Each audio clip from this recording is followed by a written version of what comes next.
Assalamualaikum warahmatullahi wabarakatuh. Halo semuanya, perkenalkan nama saya Sifa Samratul Fauzia. Saya dari Prodi Ilmu Pendidikan Agama Islam, kelas 1B Universitas Pendidikan Indonesia.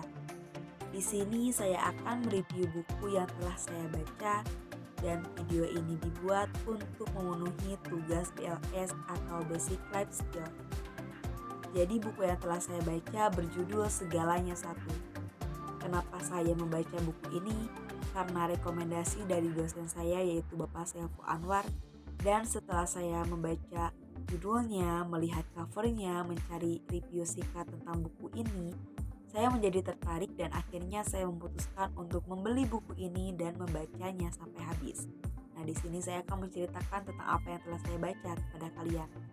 Jadi buku Segalanya Satu ini yang ditulis oleh Agus Mustafa merupakan serial ke-40 diskusi tasawuf modern.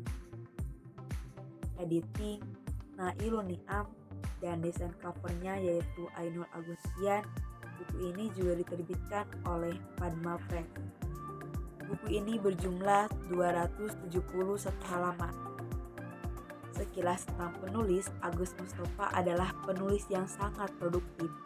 Setiap 3 bulan sekali selalu menerbitkan satu buku atau lebih, dan itu sudah berjalan secara konsisten selama 10 tahun terakhir. Agus Mustafa juga bertekad untuk terus menulis sampai maut datang menjemput.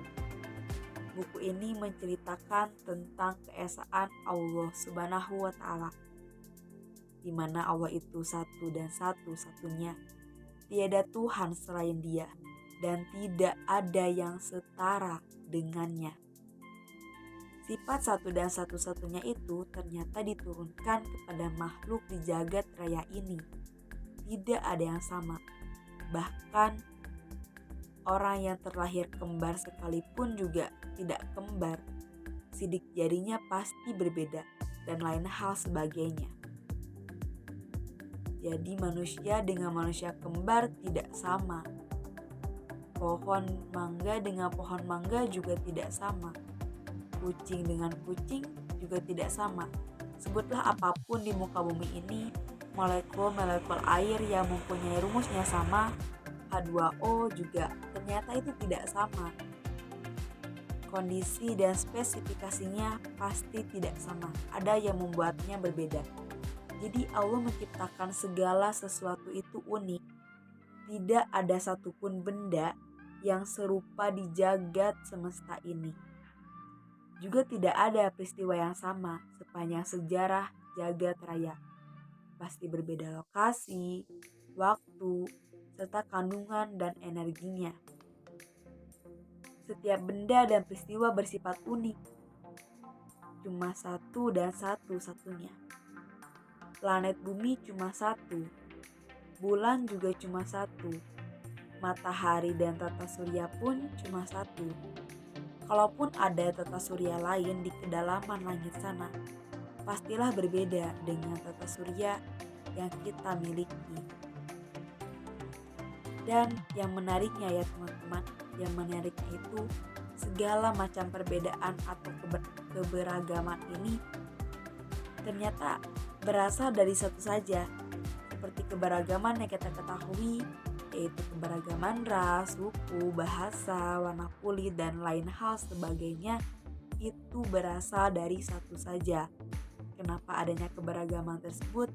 Karena disebabkan oleh banyak faktor, dan Allah menciptakan segala keberagaman dan kita berbeda-beda supaya kita saling mengenal. Dan juga tubuh kita yang terdiri dari triliunan sel dengan 200 jenis sel sesungguhnya berasal dari satu sel saja, yaitu stem cell. Jadi kalau kita runtut atau kita amati segala macam perbedaan atau keberagaman yang ada di jagat raya ini, bahkan jagat raya itu sendiri sesungguhnya berasal dari satu saja. Dan ini semua menggambarkan tentang pencipta yang satu dan satu-satunya, serta semua berasal dari Dia. Ya, keberagaman ternyata hanyalah perwujudan dari sesuatu yang tunggal. Dialah Allah, Zat yang Maha Tunggal, yang meliputi segala kontradiksi menjadi sebuah harmoni yang abadi. Dan kita juga dengan membacanya buku ini menjadi lebih mengenalnya. Dialah Sang Ahad, tiada Tuhan selain Dia, dan tidak ada yang berhak disembah selain Dia. Karena kita tidak bisa melihatnya secara langsung, kita bisa melihat ciptaan-ciptaannya. Maka dari itu, saya sangat menyarankan untuk membaca buku ini, karena agar lebih mengenalnya lebih jauh lagi. Dan memang sejatinya kita harus mengenalnya dari firman-firmannya, karena tidak ada yang lebih mengenalnya dari dirinya sendiri. Mungkin sekian yang dapat saya sampaikan. Mohon maaf jika ada kekurangan atau kesalahan maupun perkataan saya yang kurang berkenan. Wabillahi taufiq wa hidayah. Wassalamualaikum warahmatullahi wabarakatuh.